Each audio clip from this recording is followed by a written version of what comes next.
আমাদের স্পষ্ট বক্তব্য, বাবাজি দুর্নীতিবাজ, তোমাকে লাল কার্ড। বাবাজি তুমি চাঁদাবাজ, তোমাকেও লাল কার্ড। তুমি দখলবাজ, তোমাকেও লাল কার্ড। তুমি আমার মায়ের ইজ্জত রক্ষা করো না, তোমাকেও লাল কার্ড। তুমি শিশু আবাল বৃদ্ধ বনিতাকে সম্মান করো না, তোমাকে লাল কার্ড।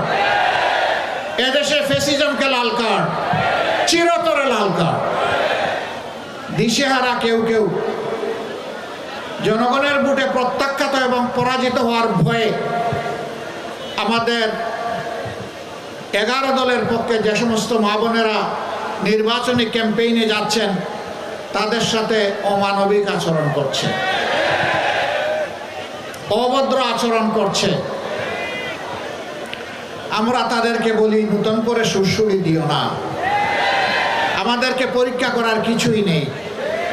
দলটি এমন, তার কর্মীরা এমন, তার শুভাকাঙ্ক্ষীরা এমন, তাদেরকে যারা ভালোবাসে তারা এমন যে হিমালয় পর্বতের সামনেও তারা মাথা নত করে না।